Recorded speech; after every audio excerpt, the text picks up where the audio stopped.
আসসালামু আলাইকুম, কেমন আছেন সবাই? আশা করি সকলেই খুব ভালো আছেন। শামিমাস কিচেনে আপনাদের সকলকে স্বাগতম। বাঙালির পছন্দের খুবই মজাদার একটা রেসিপি আজকে আপনাদের সাথে শেয়ার করব।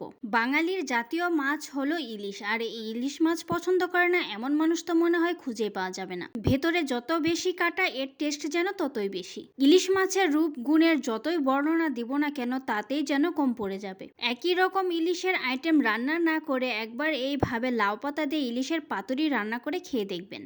এর যেন আলাদাই একটা টেস্ট আপনি পাবেন। এই রান্না করতে কিন্তু বেশি একটা উপকরণেরও প্রয়োজন হয় না, আর ইলিশ মাছে যত কম উপকরণ দিয়ে রান্না করা যায় এর টেস্ট কিন্তু ততই ভালো আসে। তবে চলুন দেখে আসা যাক লাউ পাতা ইলিশ পাতুরির ফুল রেসিপিটা। পাতুরি তৈরি করার জন্য একটা মশলার পেস্ট তৈরি করে নিতে হবে। সেজন্য একটা বাটি নিয়ে নিয়েছি, আর এতে নিয়ে নিয়েছি 2 চা চামচ সাদা সরিষা। চাইলে কিন্তু কালো সরিষাটাও ইউজ করতে পারেন, আবার দুইটা মিক্সড করেও ইউজ করতে পারেন। এখন এতে দিয়ে দিচ্ছি 1 চা চামচ পোস্তদানা, 2টা কাঁচামরিচ দিয়ে দিলাম, আর একটু লবণ দিয়ে কিন্তু এটা একটা মিহি পেস্ট আমি করে নিব।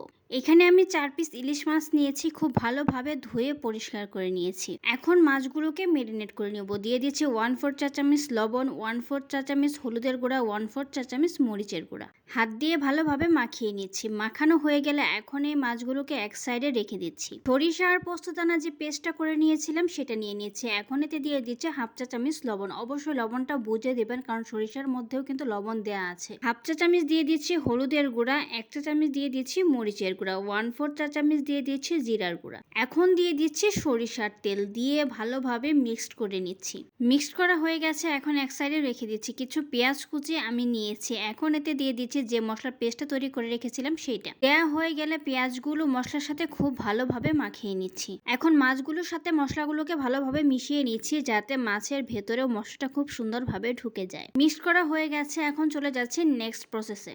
লাউ পাতা নিয়ে নিচ্ছি। লাউ পাতাগুলোকে কিন্তু আমি খুব ভালোভাবে ধুয়ে পরিষ্কার করে নিয়েছি। একটা লাউ পাতা দিয়ে দিলাম, আবার তার উপর দিয়ে কিন্তু আরেকটা লাউ পাতা আমি দিয়ে দিলাম। দেখতেই পাচ্ছেন কিভাবে দিয়ে দিলাম, একটার মাঝখান দিয়ে কিন্তু আরেকটা দিয়ে দিয়েছি।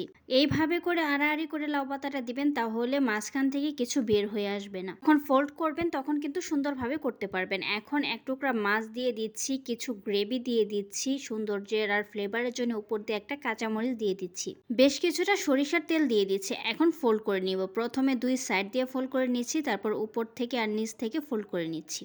এটা করা খুবই ইজি, আপনারা একবার দেখলে এটা করে ফেলতে পারবেন। এখন সুতা নিয়েছি, সুতা দিয়ে খুব ভালোভাবে পেঁচিয়ে নিতে হবে, যাতে করে এটা খুলে না আসে। একটা পাতুরি কিন্তু আমার বেঁধে নেওয়া হয়ে গেছে। এভাবে করে সবগুলো পাতুরি আমি তৈরি করে নিচ্ছি। এই তো সবগুলো পাতুরি কিন্তু আমার বেঁধে নেওয়া হয়ে গেছে। এখন চলে যাচ্ছি চুলার কাছে। চুলায় একটা কড়াই বসিয়ে দিয়েছি। কড়াইটা গরম হয়ে আসলে দিয়ে দিচ্ছি সরিষার তেল। তেলটা গরম হয়ে আসার পর সবগুলো পাতুরি একে একে দিয়ে দিচ্ছি।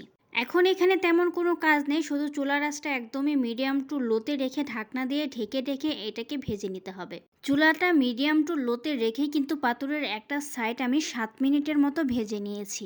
এখন যেটা করতে হবে, খুবই সাবধানতার সাথেই কিন্তু এই পাতুরিগুলোকে উল্টিয়ে দিতে হবে। সবগুলো পাতুরি উল্টানো হয়ে গেছে। এখন আবারও ঢাকনা দিয়ে ঢেকে চুলার আঁচটা মিডিয়াম টু লোতে রেখে আরও 7 মিনিট আমি কুক করে নিব। আরও 7 মিনিট কিন্তু আমি পাতুরিগুলোকে কুক করে নিয়েছি। 7 মিনিট কুক করে নেওয়ার পর কিন্তু পাতুরিগুলো একদমই হয়ে গেছে। আমি আপনাদের আবারও উল্টিয়ে দেখাচ্ছি এটা কতটা পারফেক্টলি হয়েছে। এবার আপনাদের সার্ভ করে দেখাচ্ছি। তৈরি হয়ে গেল গরম গরম খুবই মজাদার বাঙালির জনপ্রিয় খাবার লাউ পাতা ইলিশ পাতুরি। এই পাতুরিটা খেতে কিন্তু খুবই মজা। লাউ পাতা দিয়ে পাতুরি করলে কিন্তু একটা বেনিফিট রয়েছে, এটা লাউ পাতাটাও আপনি খেতে পারবেন।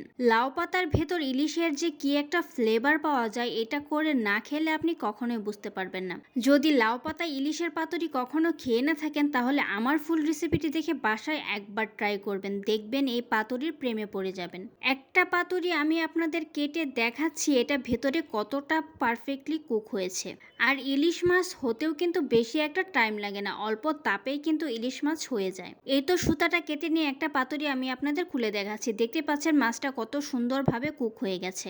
সম্পূর্ণ ভিডিও দেখার জন্য ধন্যবাদ। ভিডিওটি যদি ভালো লেগে থাকে লাইক কমেন্ট শেয়ার দিতে একদম ভুলবেন না। এরকম নতুন নতুন ভিডিও পেতে আমার ফেসবুক পেজটি ফলো দিয়ে রাখেন। যদি ইউটিউব থেকে দেখে থাকেন তাহলে চ্যানেলটি সাবস্ক্রাইব করে পাশে থাকা বেল আইকনটি অন করে দিন। ধন্যবাদ।